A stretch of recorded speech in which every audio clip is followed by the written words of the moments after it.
설명할 시간도 없습니다. 여러분들의 시간은 소중하니까요.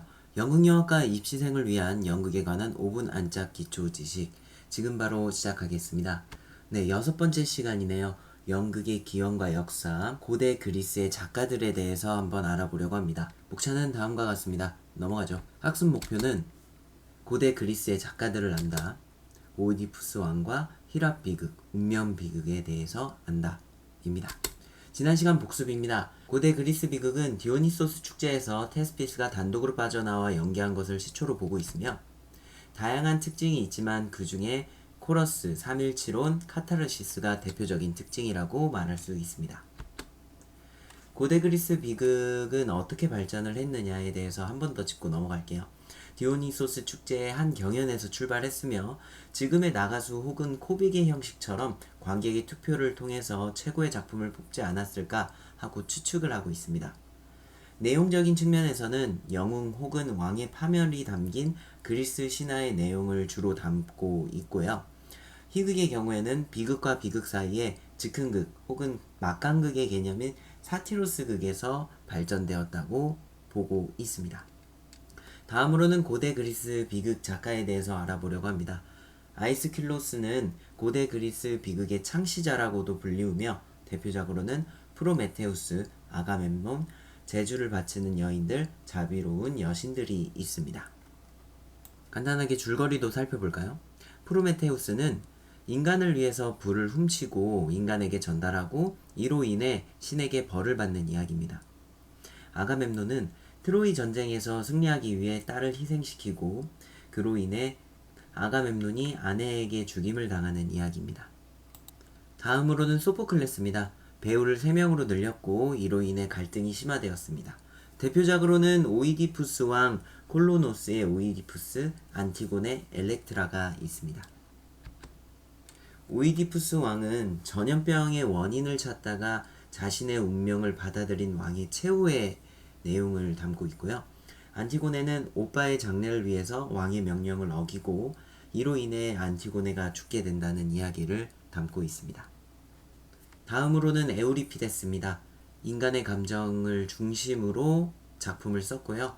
엘렉트라, 메데이아, 트로이의 여인들이 대표작이라고 할 수 있습니다.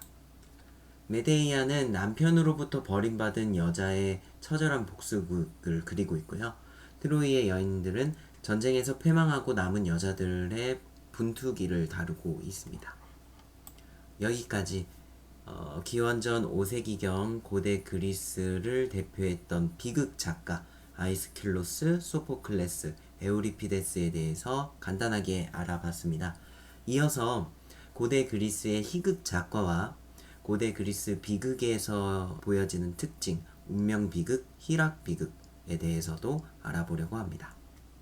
고대 그리스의 희극은 구이극, 중이극, 신이극으로 나눌 수 있으나 지금은 구이극과 신이극만 한번 살펴보도록 하겠습니다. 구이극은 사회풍자적인 부분의 특징을 가지고 있고요. 대표 작가로는 아리스토파네스, 대표작으로는 루시스트라테와 개구리, 구름이 있습니다. 신이극은 로맨스와 가정사가 중심으로 이루어져 있고 대표 작가로는 메난드로스가 있으며 대표작으로는 심술쟁이, 사모스의 여인, 삭발당한 여인이 있습니다. 아리스토파네스의 리시스트라테는 전쟁을 중지시키기 위해서 여성들이 잠자리를 갖지 않겠다고 파업을 하는 이야기입니다. 메난드로스의 심술쟁이는 심술쟁이 크네몬을 하인들이 골려주는 이야기입니다. 다음으로는 소포클레스의 오이디푸스 왕을 예를 들어 희랍 비극 혹은 운명 비극에 대해서 이야기를 해보려고 합니다. 아폴론 신전에서는 이러한 신탁이 내려옵니다. 이 아이가 태어나면 아버지를 죽이고 어머니를 차지하게 될 것이다. 그로 인해 이 아이는 태어나자마자 버려집니다.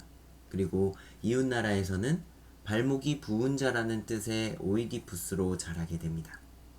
그러던 어느 날 좁은 길에서 마차와 부딪혀 싸움이 일어나고 한 노인을 죽이게 됩니다. 그리고 거기에서 어느 미망인과 결혼까지 하게 됩니다. 태어나서는 안 될 사람이 태어나 죽여서는 안 될 사람을 죽이고 결혼해선 안 될 사람과 결혼을 했구나. 이후 오이디푸스는 왕이 됩니다. 그러나 자신이 다스리는 왕국에 역병이 돌기 시작합니다.